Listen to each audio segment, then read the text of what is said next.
सध्या छगन भुजबळ बोलतात, आपण थेट जातोय. असं आहे की माझं नाव तर तुम्हीच लोकांनी चर्चेत आणलेलं आहे. हो काय अजून राष्ट्रवादी काँग्रेस, शिंदे गट आणि आपले फडणवीस साहेब बीजेपी यांची अजून चर्चा सुरू आहे. बऱ्याच अंशी जे आहे बऱ्याच सगळ्या गोष्टी त्यांचं एकमत झालेलं आहे. आता ते काय एकमत झालेलं आहे, काय आहे, कुठे राग रुसवे आहेत काय, ते पुन्हा एकदा ते तपासून पाहतात आणि नंतर तो काय ते निर्णय घेतील की कुठली जागा कुणाला जायची आहे, काय करायची त्या बाबतीत. आता नाशिकच्या बाबतीमध्ये सुद्धा काय अनेकांनी सांगितलं नाशिकची जागा आम्हाला पाहिजे. काही लोक तिकडे गेले सुद्धा उमेदवारीसाठी वगैरे. मग काय नाशिकची परिस्थिती आहे, ते लढवले तर कशी काय परिस्थिती होईल राष्ट्रवादीची काय. हा सगळा जो आहे जसा बीजेपी जे आहे गोषवारा घेत आहे किंवा शिंदे गट गोषवारा घेतं, राष्ट्रवादी सुद्धा गोषवारा घेत आहे. आणि नंतर जे आहे ते सगळे तिघे एकत्र बसून जे आहे ते ठरवतील. आणि मग जो कोणी उमेदवार ठरेल, मग तो बीजेपीचा ठरो, ते शिंदे शिवसेनेचा ठरो, की अजितदादा पवार राष्ट्रवादीचा ठरो, त्याच्या पाठीमागे हे तिन्ही जे आहेत पक्ष जे आहेत हे मजबूतीनं उभं राहतील आणि निवडून आणण्याचा आटोकाट प्रयत्न करतील. परंतु भुजबळ कुटुंबियांमधून उमेदवारी राहावी यासाठी आपण आग्रही आहात असं कळतंय. तुम्हाला कोणी सांगितलं? तुम्हीच आपलं काहीतरी सांगताय. मी कोणासाठी आग्रही नाही. मी जरूर पहिल्यापासून तुम्हाला हे सांगतोय किंवा आम्हाला शक्यतो जे आहे शिंदे गटा एवढ्या आम्हाला पण जागा द्याव्यात, ही एकच मागणी केलेली आहे मी. बाकी भुजबळ कुटुंबाबद्दल जे आहे कुठेही मी तुम्हाला कधीही सांगितलेलं नाही आणि कुणालाही सांगितलेलं नाही.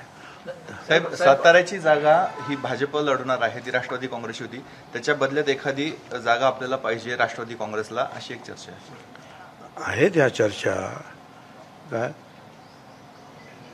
काही गोष्टी ज्या आहेत ह्या एकूण देवाणघेवाण जे आहे कॉन्स्टिट्युएन्सी मतदारसंघाची झाल्यानंतर त्याच्यामध्ये काय कधी काय असतं की कोणाकडे उमेदवार नसतो चांगला, मग उमेदवार देतात किंवा पक्ष पाहिजे असतो, पक्ष ते आपसामध्ये बसून जे आहे ते ठरवतात.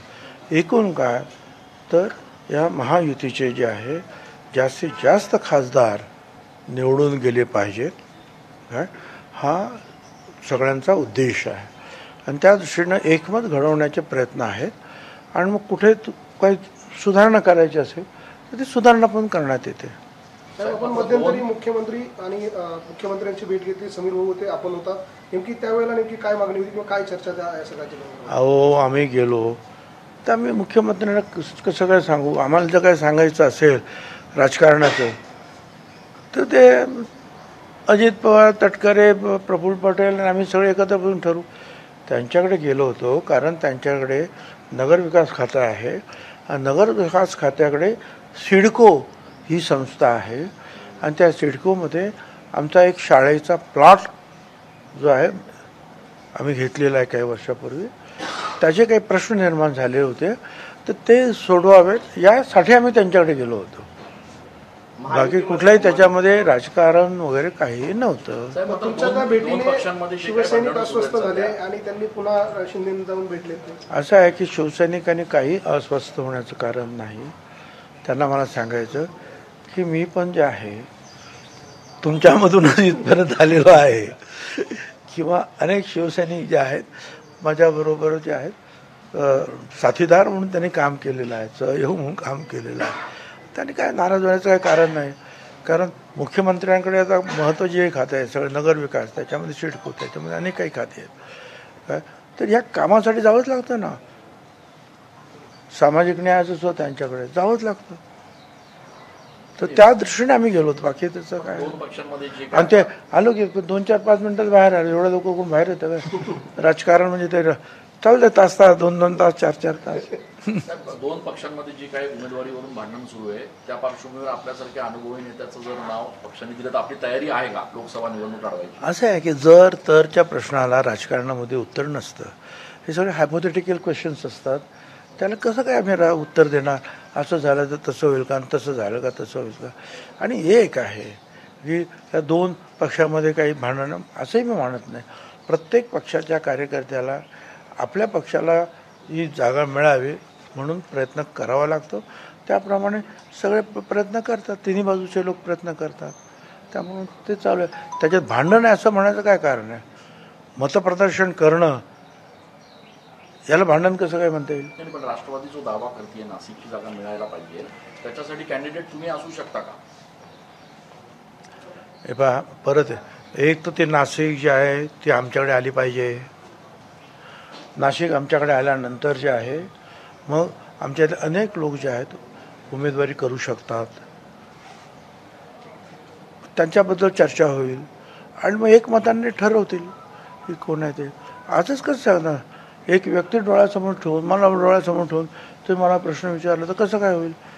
त्याला म्हणून तर म्हटलं ना, जर त्याच्या प्रश्नाला कसं उत्तर, जोपर्यंत कन्फर्मेशन येत नाही ही जागा सुटली का आम्हाला, तोपर्यंत पुढची काही चर्चा होत नाही ना.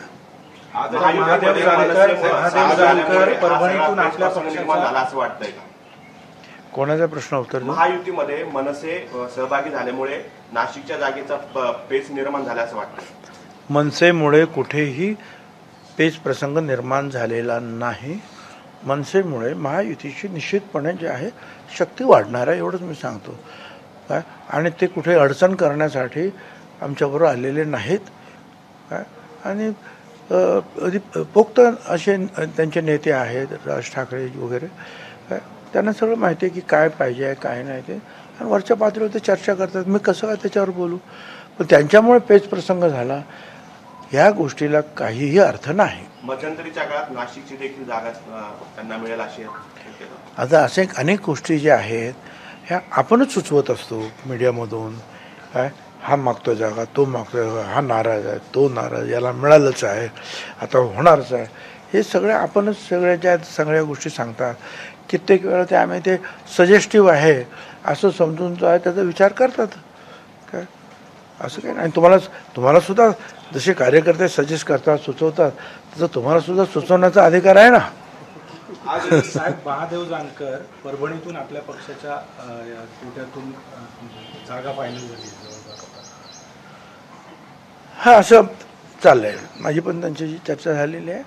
परंतु एक आहे की महादेवराव जानकर हे महायुतीकडून निश्चितपणे निवडणूक लढवतील अशी माझी खात्री आहे.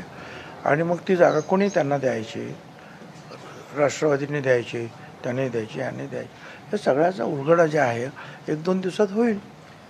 प्रचार करताना घड्याळ चिन्हासमोर न्यायप्रविष्ट असलं यायचं असं कोर्टाने म्हटलंय, पण तटकरे म्हणतात की ते फक्त एकदाच पेपरमधनं प्रसिद्ध करायचं. नेमकं काय क्लिअर? आता त्याचं क्लॅरिफिकेशन जे आहे हे सुप्रीम कोर्टामध्येच आपल्याला मिळू शकेल.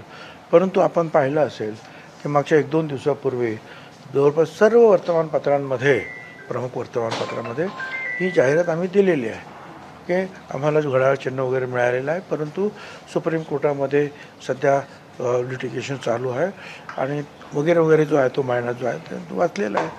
तर म्हणजे ते सुप्रीम कोर्टाने सांगितलं त्याची अंमलबजावणी जी आहे ती आपण केलेली आहे. आता पुढे आणखीन काय करायचं ते तिथे वकील बघतील काय करायचं. सर, आपके समर्थकों ने आपके टीजर रिलीज कर दिया है भावी खासदार करके, और दूसरी ओर जो है हेमंत गोडसे मुंबई में जाके शक्ति प्रदर्शन कर रहे हैं. बीजेपी के लोग जो है नासिक की जगह को लेकर मीटिंग कर रहे थे. क्या ये प्रेशर टैक्टिक्स है या क्या है? आप देखिए, पहला तो सवाल ये है आपका कि हमने कुछ मांग की है और हम उसके ऊपर डटे हुए हैं, ऐसी कोई भी बात नहीं है. और पर्सनली अगर आप व्यक्तिशः बोले कि भुजबल, तो मैंने ऐसे कोई भी जो है शर्त ना रखी है ना मांग की है. पहले तो ये जगह किसके पल्ले में जाती हैं ये हमको देखना होगा. अब हमारे जो है महायुति के बीजेपी है, शिंदे शिवसेना है या अजित पवार राष्ट्रवादी, ये बैठकर जो है कौन सी जगह कहाँ जा रही है ये तय करेंगे. अब वो होने के बाद फिर कौन होगा वहाँ का उम्मीदवार, वो पार्टी जो है वो तय करेगी. अच्छा, जहाँ तक आप बोल रहे हैं कि झगड़ा कोई भी नहीं कर रहा है. हर पार्टी को ऐसा लगता है कि हमारा ये एक कार्यकर्ता है, नेता है, वो लड़ने लायक है और जीतने लायक है, तो मांग करता है. इसका मतलब ये नहीं कि वो झगड़ा है. ना बीजेपी शिंदे गठ ना राष्ट्रवादी ऐसा कोई आपस में झगड़ा नहीं है।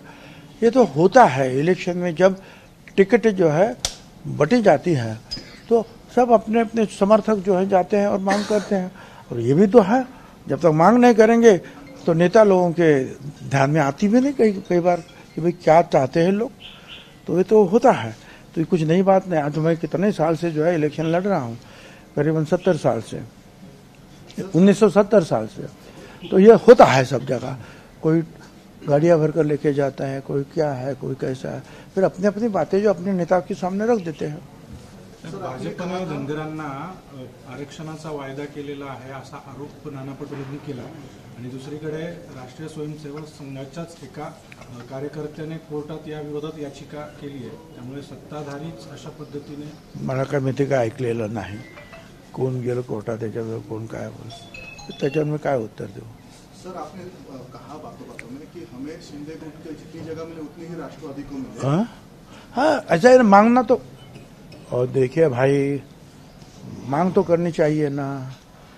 अगर हम पुलिस के पास जाएंगे और बोलेंगे हमको तोप चाहिए, तो वो तो बोलेगा जो एसपी, अरे भाई तोप काय के लिए मांग रहा है, मैं कहाँ से दूं? अगर पिस्तौल मांगता था तो मैं देता था, तो वही तो चाहिए। सर, इसमें नासिक और सातारा की जगह रहेगी, क्लेम किया हुआ है।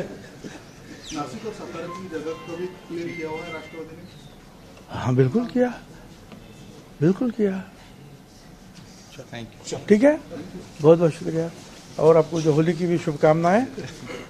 और ये अभी रंग पंचमी आएगी ना, 5 दिन के बाद, हाँ, शनिवार को आएगा। बस आप बस सब लोग रंगारंग कार्यक्रम हो जाए, और अपने जो है ना ये आयुध जो है ना ये उसको संभाल गए, पानी में नहीं रहने वहाँ। हाँ, नहीं तो मैं उधर क्या बोलता तुम लोग वहाँ सुन जाए। त्यामुळे नाशिकमधनं आपण म्हणजे स्वतः छगन भुजबळांनी उमेदवारी मागितली नसल्याचं भुजबळांकडनं स्पष्ट केलं जात आहे। आणि साताऱ्याच्या बदल्यात नाशिकची जागा मिळेल का याबद्दलचं सुद्धा थोडंसं सकारात्मक वक्तव्य त्यांनी केलंय। परंतु काही दिवसातच जागा वाटप आणि उमेदवारांची घोषणा होईल, त्यामुळे तोपर्यंत सर्वांनी संयम राखूया असंही भुजबळ म्हणाले। आणि सोबतच मनसेच्या आमच्यासोबत येण्यानं कोणतीही अडचण झालेली नाही, उलट ताकद वाढल्याचं भुजबळ म्हणतात। एबीपी माझा, उघडा डोळे बघा नीट।